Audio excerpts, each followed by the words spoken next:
Hindi po sinolo po ng majority block, mga kabida. Hindi po nila kinuha lahat yung mga committee, mga kabida, po. Tinirhan po nila itong minority block. Okay? Yung Cayetano faction, mga kabida, po. Okay? Meron pong tatlong mga senador mula sa grupo po ni Senator Alan Peter Cayetano na nabigyan po ng committee chairmanship po, mga kabida. Sino-sino po sila, Sila po ay sina Senator Bongo, okay, na kung saan po ay kinuha po niya itong Committee on Sports and then Committee on Youth, mga kabida. Okay, siya yung chairman. Samantalang si Senator Mark Villar po, siya ang chairman po ng Committee on Banks and then Financial Institutions and Currencies, mga mabibigat din na mga komite ito, mga kabida. Samantalang si Senator Camille, yung kanyang kapatid po, mga kabida, kinuha din niya itong government corporations and public enterprises po, mga kabida. Now, madami hong mga speculations. Malikot kasi yung isip po ng ating mga kababayan po, mga kabida. Binigyan po nila ng malisa, itong ginawa po ni Senator Win na bigyan po ng mga komite chairmanship itong tatlong mga senador mula sa Cayetano Block. Okay? Madami hong nagsasabi po doon sa reactions po makabida na baka daw panunuyo daw ito para bumaliktad itong tatlong mga senador na ito. Okay? Sa kanilang grupo, po, makabida. Alalahanin po natin, kulang po sila ng tatlong mga senador para makompleto po makabida yung 16 senators, Yun yung threshold po makabida para ho makuha yung conviction, against Vice President Sara Duterte, po, sa impeachment trial po makabida, Okay?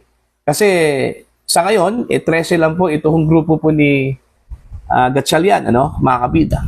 Although absolute majority yan, makabida, po. Pero kulang yun, kung pag-uusapan po natin yung boto for conviction sa impeachment po laban ho sa Vice Presidente mga kabida. Kasi kailangan po nila ng 16 Yun yung naaayon po sa ating saligang batas po mga kabida. Na ang threshold for conviction since ang composition po mga kabida ng mga senador natin ay nasa 24 po. So ang 2/3 doon mga kabida ay 16. Okay? Now, itong pagbigay ho ng committee chairmanship po, mga kabida, dito sa tatlong mga senador, isa ba itong uri po ng panunuyo? Okay, mga kabida, dito sa tatlong mga senador na ito, para bumaliktad po, mga kabida. Alalahanin po ninyo, itong mga senador na ito, meron pong kinakaharap na investigasyon po, mga kabida. Okay, itong dalawang magkapatid na Villar, meron pong kinakaharap na investigasyon patungkol ho sa kanila hong negosyo, mga kabida, po. Samantalang ito hong si Senator Bongo, mas matindi po ito kasi yung kanyang investigasyon po, mga kabida, ay international. Okay? Mula sa International Criminal Court. Kasi si Bongo kasi, mga kabida, isa ho sa mga itinurong co-perpetrators daw, ni dating Pangulong Rodrigo Roa Duterte po, sa kasong Crimes Against Humanity, mga kabida. Ito po ay may kaugnayan doon ho sa kanyang war on drugs nung siya po ay Pangulo pa ng Pilipinas. Okay, simula nung 2016 hanggang 2019 po, mga kabida. Alright? So, hindi po may alis po, sa isip ng ating mga kababayan, mga kabida, na baka itong ginawa po ni Senator Win doon ho sa tatlong mga senador po, mga kabida, isang uri po ng panunuyo. Alright? Para lang po bumaliktad itong tatlo, mga kabida. Alright? Lately lang po, mayroong lumabas na balita na mayroon daw dalawang mga senador na lilipat. Alright? Isang babae at saka isang lalaki, mga kabida. Alright? At may mga lumabas na mga pangalan, posible daw si Mark Villar o di kaya si Camille Villar or pwede ring mga kabida si Senator Loren Legarda, po. Okay? Basta isang babae daw at saka isang lalaki. Alright? Now, kung susundan po natin, mga kabida, yung sinabi po ni Senator Jinggoy, at Senator Alan Peter Cayetano na meron pong nangyari hong takutan, ano, mga kabida, pressure, dun ho sa mga senador po na meron pong kinakaharap na investigasyon o di kaya kaso po, ano, mga kabida. Alright, kaya nung lumipat ito hong si Senator Chi, Senator Joel, marami yung lumabas na mga spekulasyon po na dahil daw sa kaso po nila, no, na kinakaharap, mga kabida, kaya bumaliktad. Ayaw daw nilang makulong, ano po, mga kabida. Takot daw silang makulong, ano po. Kaya bumaliktad daw ito, ano, mga kabida, ano po. Alright? Although, wala naman po tayong katibayan na because of that, ano, mga kabida. Pero kung pagbabatayan po natin yung sinabi po ni Senator Jinggoy na meron pong option na binigay po sa kanya, no, mga kabida, either umanib po doon ho sa Gatchalian Block o mananatili ho kay Cayetano, mga kabida, pero kakaharapin po niya itong kasong plunder at makukulong po siya, no, mga kabida. So, mas pinili man po ni Jinggoy yung mananatili ho siya kay Cayetano. Kaya yun, tinuluyan. Sinampahan po ng kaso, lumabas ang arrest warrant, at yun, nakulong, mga kabida, ano po. Okay? Ito naman pong si Senator Joel, nagsalita lang po si Ombudsman Rimulya po, mga kabida, at sinabi na hinog na raw yung kanyang kaso, ano, at maaari na daw itong isampa po sa Sandigan Bayan in 2 weeks time. Bigla hong nag-over the backward. Okay? Bumaliktad po, mga kabida, ano po. Pumunta doon ho sa Gatchalian faction. Diba? Anong ibig sabihin po doon? Coincidence lang ba yun? Alright? Oh. Yung kay Chis Escudero, coincidence lang ba yun? Oh, yun yung malaking tanong, ano, mga kabida. Alright? So para po sa inyo, ano po ang inyong pananaw at opinion ho dito, mga kabida, no? Ito hong ginawa po ni Senator Win Gatchalian dito ho sa tatlong mga senador. Binigyan po niya ng mga committee chairmanship, no, mga kabida. Okay? Do you think isang uri po ng panliligaw yon? Panunuyo, mga kabida?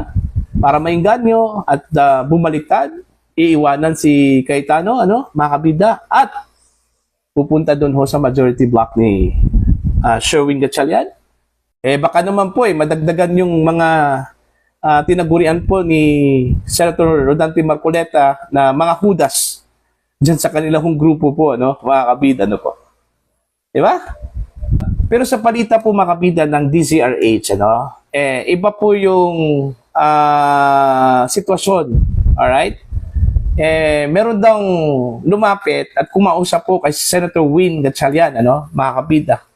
At para daw sila makapagtrabaho na muli. Okay? Ito, babasahin ko lang muna, mga kabida, ito hong post ng DZRH.